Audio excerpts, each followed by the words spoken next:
Leo Beale. Such a good girl. Bye. Hello, my brothers and sisters, and welcome to another episode of Off the Beaten Path, the show that looks at paranormal events both historically as well as in modern day times. As always, I'm your host, Reverend Hagen, and as always, I'd like to welcome our listeners at SCRMradio.com. That's Scream. Radio.com for all your horror and paranormal needs. Now, I'm going to take care of a little bit of business here before we get into the episode on Mothman and flying man in general across the last 120 years or so, or 150 years or so. The first of which, somebody asked me about my rings that I wear, of all things. I don't usually wear this much, or this many, but I thought I'd show them to you because somebody asked. The ring here, I'm not going to zoom in on them or anything, but this ring here is my Allfather ring.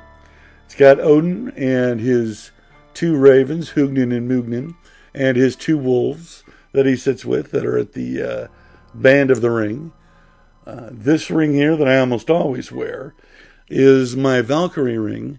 It arrived 3 weeks after the death of my sister. Completely forgot I ordered this thing for a completely different reason. But since it arrived when it did, it's held a special place in my heart for my sister who passed away 5 years ago this month. Just a couple weeks back was her anniversary. This ring is actually, and I always mispronounce the name, so I wanted to make sure I got it right.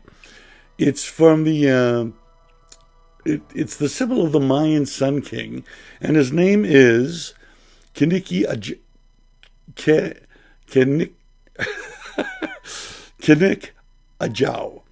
Ajau.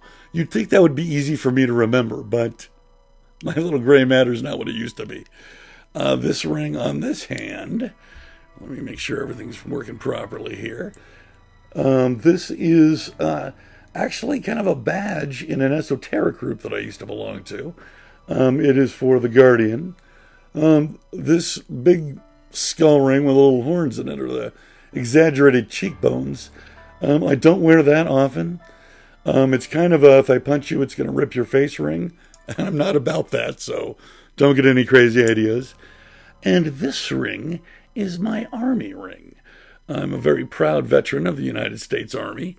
And a friend very recently had found out I lost my Army ring that I had gotten when I graduated boot camp, or basic training, I should say. Boot camp is the Marines, basic training is the Army. And we started off in our platoon with over 200 guys. I think it was 220 something guys. And 9 of us were over 30 when we joined. So of course, all the kids called us the Geritol Squad. Thank you very much. And I am proud to say that when we finally graduated with 87 people in our platoon, all 9 of the Geritol Squad was there. And we all got rings to commemorate it, even though the drill sergeant said, don't buy the rings, they're just cheap pieces of tin. But I bought one and I wore it forever. And then after my divorce, I lost it. And I'm not saying anything nefarious about my ex-wife. It was a crazy period of my life, and I'm sure I just somehow ridiculously misplaced it. But my friend that I met recently had heard me tell the story to somebody and bought me a replacement ring that I thought was really, really thoughtful. This one's actually made out of, like all my rings, surgical steel, because I do have kind of an allergy to silver. And anyway, I thought it was really thoughtful, and I haven't taken it off since. So you know who you are. Thank you very, very much. The other thing I wanted to let you guys know is this is one of my canes here. You've seen some of my canes in the background. I'm actually going to do a video about all my carvings, frightening as that is. But I don't know if you can see it. This is a hand holding an eyeball, right? Where the tendons actually turn into tentacles in the Lovecraftian theme, right? So it's got these crazy swirls in it. I did some experiments with the texture. This is a little rougher texture. And the tentacles go all the way down to the end of the cane. Crazy. Most of these are going to be for sale on my Etsy page that I'll put down below. Well, actually, not down below this video. I'm still working on my Etsy page. But also on my Patreon page. I'm going to start giving away carvings for the different levels of people that invest in the show. You could get a cane. You could get another carving.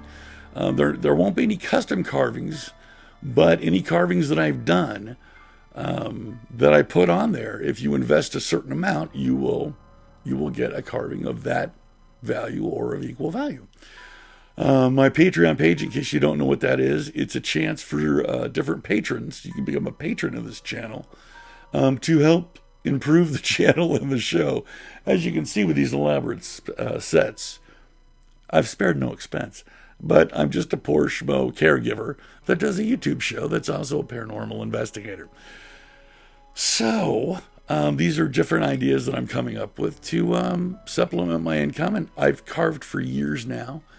And I stopped selling my canes a while back, but I think I'm going to start again. So hang on. Sorry. I had to get a little libation for the throat there. Makes it a little bit better for you. So that's that. That's my rings and my carvings. The other deal I want to talk about is this. I did a show a while back of the Philadelphia experiment. And I put a challenge out there. If anybody can prove to me that this experiment actually happened, go ahead and throw it on in the comments below. And if it's reasonable, I'll do a correction show on it. Well, nobody did that because, frankly, nobody can really prove the Philadelphia experiment actually happened. But a fan of the show, Lord Bite Me Man, which is just a fantastic handle, did throw some corrections my way. The first one being that it wasn't Albert Einstein, and that, in fact, they probably never approached Albert Einstein to help with the problem of the mines during World War II. The mines that would be attracted, they were magnetized, so they would be attracted to the metal ships, right? Well, I had put on the show that it was Albert Einstein that had solved that problem. And in fact, it was not Albert Einstein. It was the Brits. They did it by dragging these cables around the ship that solved the problem of the mines. They even got so good at it, that they also figured out how to run cables between the ships that generated a phantom ship field between the two. Then they'd run those ships up and down the coast and take care of the mines that way. Absolutely fascinating. The other deal he corrected me on was the pronunciation of the gentleman's main name, which was von Neumann. And I kept going, Neumann. The actual pronunciation of that name is Neumann, right? But even if that's true, I'd still say Newman anyway, because I had a bit going through the whole show where I'd go, Neumann, every time I said Neumann's name, right? Even though Neumann's kind of a funny name too. And he was a big deal in the sciences. I'm not going to get into his theories on it because I don't know if I agree with him, Lord Bite Me Man. Not his theories. They were sound theories, but I don't believe in his conclusions about extraterrestrial travel. So I'm not going to include him because it's my show and I can do what I want. All right. So let's get into the nuts and bolts of this thing. This was going to be a show on flying men in general, but I realized that show was going to run about 45 minutes to an hour, which is way too long for SCRMradio. And if I'm being honest, it's too long for the internet. For some reason, and I'm not saying this is a slight against mankind in general, but our attention spans have a hard time holding on past a half an hour. And even that's kind of pushing it. So we're going to get right into the Mothman. And interestingly enough, this didn't just appear in Point Pleasant, as you will see. But most of this right now is out of the Mothman Prophecies, out of John Keel's investigation in Mothman Prophecies. Now, it's his most famous book. He wrote quite a few. He's passed away. But it's easily his most popular. It was also turned into a movie with Richard Gere, but that was a movie. It was not a documentary, and there were a lot of things that happened in the movie that did not happen to John Keel. He doesn't look like Richard Gere. There wasn't really a love story going on at all. It was a straight-up investigation of Point Pleasance. And Mary, like the character of Mary in the movie, was a police officer. In reality, Mary was the editor of the newspaper of this small town that was inundated with not only panicky calls from her, from the people in the town, but from reporters coming from all over once word leaked out that this was going on. She and John Keel did strike up a friendship that they held, as far as I know, till the day he died, or she died. And they had a very, very nice relationship, but it was strictly platonic. So, I'm just going to dive right in and start reading you some of the experiences people had in Point Pleasance. On November 27th, 1966, an 18-year-old girl was driving to church at 10:30 a.m. She passed the deserted golf course of Mason County Golf Course on the side of New Haven, West Virginia, when she suddenly saw a huge gray figure. It was shaped like a man, but it was much larger, at least 7 feet tall. It wasn't the height of this thing that captured her attention, though. It was the two red glowing eyes that not only grabbed her attention, but grabbed them fiercely in a very hypnotic way. As she slowed down, she said it was a wonder she didn't wreck because she was so hypnotized by these eyes. But as she slowed down, her eyes fixed on the apparition again, and a pair of wings unfolded from its back. They seemed to have a span of about 10 feet. It was definitely not an ordinary bird, but a man-shaped thing, which rose slowly off the ground, straight up like a helicopter, and silently. It didn't flap its wings. It went straight up towards the girl's car, its horrible eyes fixed on her face. It swooped over her head as she shoved the accelerator to the floorboard in hysteria, driving away. Now, at 10:30 p.m. on that same night in Point Pleasance, Virginia, two young couples were looking for some friends. They were driving around, right, looking for the party spot. They couldn't find them. They were driving around an abandoned TNT area, which fixed very prominently in the Mothman phenomenon. A lot of events were centered around this old TNT area from World War II. Excuse the libation. Trying to make my throat a little bit more presentable here. One of the girls suddenly gasped.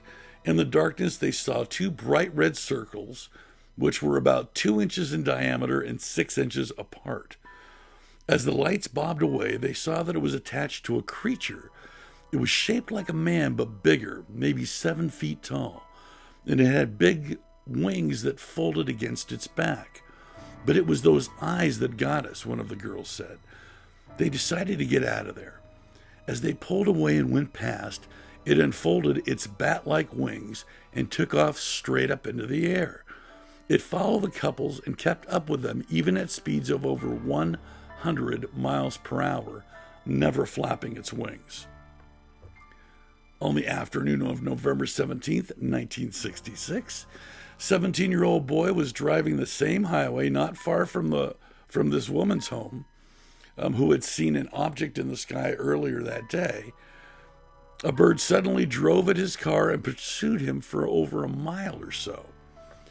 The next day, on November 18th, two firemen from Point Pleasance were in the TNT area again and encountered a bird with big red eyes. They said it was definitely a bird, but it was huge. We've never seen anything like it before. An elderly businessman in Point Pleasant found Mothman standing on his front lawn. He stepped outside to see why his dog was barking and confronted a 6 to 7 foot tall gray apparition with flaming red eyes. He stood transfixed for several minutes, unaware of the passage of time. Suddenly, the creature flew off and he staggered back out into his yard. He was so shaken up that his wife thought he was having a heart attack. On November 25th, 1966, a shoe salesman was driving along Route 62, just north of the T&T area, when he noticed a tall gray man-like figure standing in a field by the road. Suddenly, it spread a pair of wings and took off straight up like a helicopter. It veered over my convertible and began doing circles 3 telephone poles high. He took off, but it kept up with his car, even though he was doing about 70 miles per hour. So you see the theme here. On January 11th, 1967, a woman was walking near a drive-in restaurant and saw an object soaring down the same highway, Route 62. I thought it was an airplane. Then I realized it was flying much too low. She had been living in town where people had been seeing the Mothman for 2 months, but never thought in a million years she'd have her own encounter. I thought I could see 2 legs like a man's legs hanging down from it. Then it circled low over Tiny's drive-in, and then flew off. Now, those are just instances of, and a few of them in this book, of the Mothman. I didn't get into the whole menagerie of other things that were happening there. The UFOs that would go down the Ohio River every night at 6 o'clock. You could set your watch to them. Keel and Mary, that I mentioned earlier, saw them on more than one occasion. People would come out in their lawn chairs to watch these things fly by. Men in Black appeared to Mary in her office and told her to stop running any stories on UFOs or the Mothman. And they were very strange. They acted in a very mechanical way. Their accents and their cadences were very machine-like. They didn't seem to understand small things like how a pencil worked. It was all very surreal. There's the story of Indrid Cold, who supposedly talked to a guy that has such a following. And this guy, I'm not going to mention his name because for me, and even John Keel, did not believe the Indrid Cold story that actually made it into the movie. Or he didn't believe that Indrid Cold was real. And there's a difference there. He believed the guy saw somebody or something. But the whole story of Indrid Cold, he thought this thing made up to frighten this guy or to make it more interesting. That's kind of the menagerie of Point Pleasance during that period of time that John Keel got into. But we're strictly talking about the Mothman here. During the winter of 1968 and 1969, 4 friends from a farm near Haymarket, Virginia, heard a rushing sound near a small lake. They set out with their flashlights and a couple of dogs to see what was going on. Suddenly, the dogs started to howl and ran away. There, standing by a tree, was a huge, dark shadow between 8 and 12 feet tall. They ran back to their cars, turned on the lights, and swung towards the shadow. We all saw this huge thing with large red or orange-green eyeballs and wing-like arms. We couldn't get out of there fast enough. On March 12, 1987, a woman in Letart Falls, Ohio, was driving home from church at 11:30 a.m. With her 20-year-old daughter. As they rounded a corner in a wooded area, a huge white thing appeared directly in front of their car. Lord, if I could speak, it would be so fantastic. They said it had curved wings about 10 feet wide. There was a head on the creature, and it appeared to have very long hair. It was in view of their headlights for several seconds before it flew upward and vanished from sight. The witnesses were very religious and assumed they had seen an angel or even Jesus Christ himself. After their sighting, their telephone suddenly went haywire and their TV was subjected to heavy interference. There were a number of UFOs that had been seen in Letart Falls in the area, with concentrations around around a large gravel pit. So again, it's kind of a menagerie deal in this case in Letart Falls, right? Where one woman sees a winged creature, this time white and kind of hairy, that takes off, that because of her religious background possibly, she assumed it was an angel or even Jesus Christ. But at the same time around there were reports of UFOs.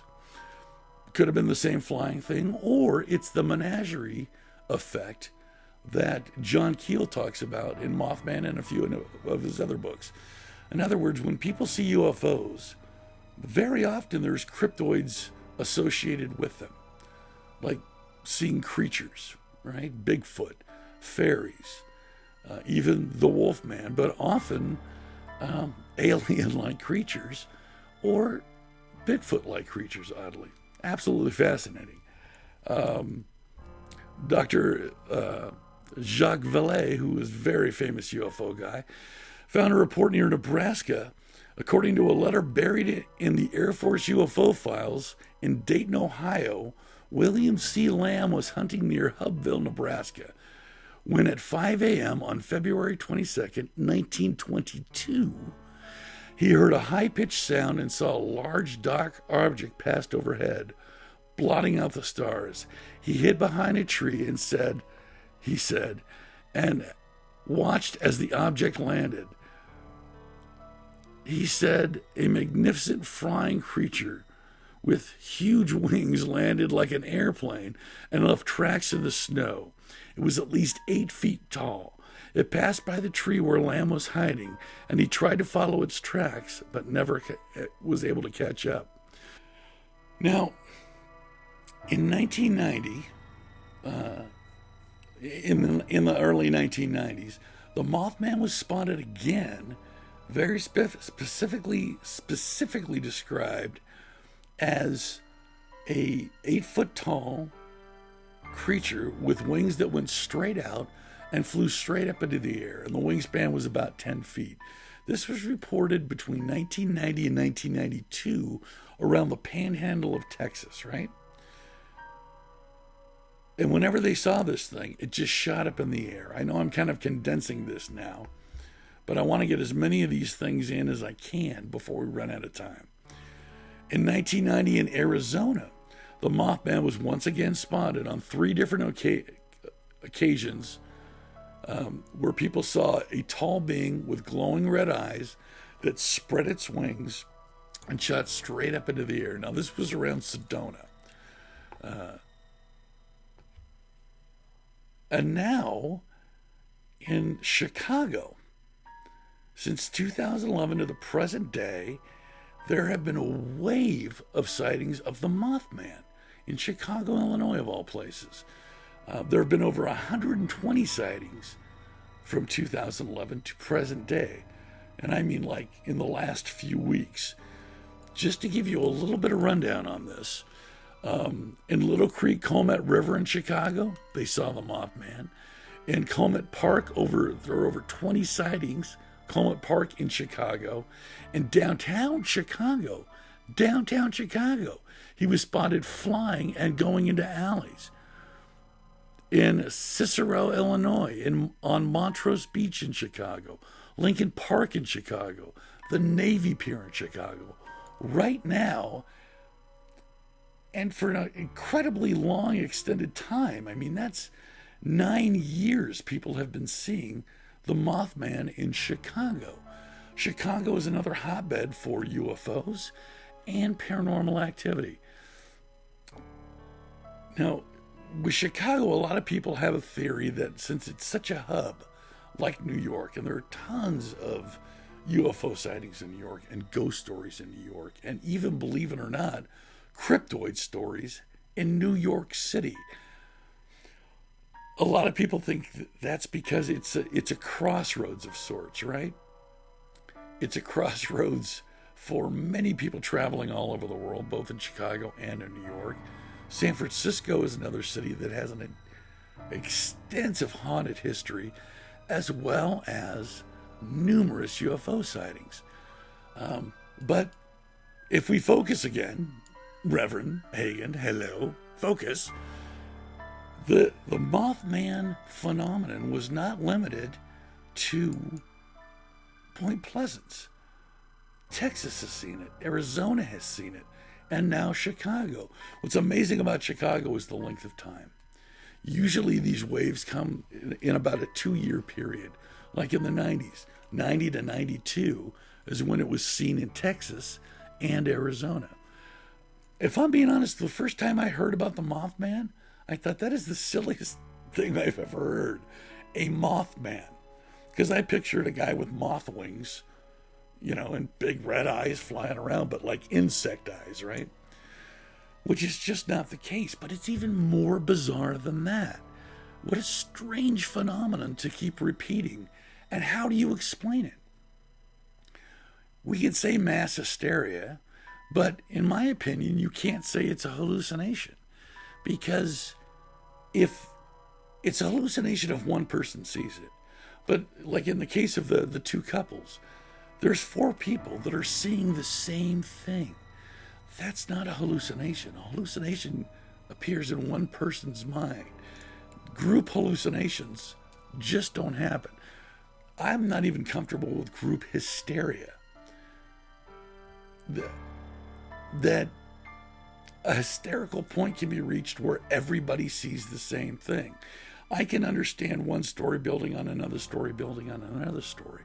But in the case of Point Pleasant, it was such a ridiculous thing. A Mothman. Something with red glowing eyes and wings that shoot straight up in the air.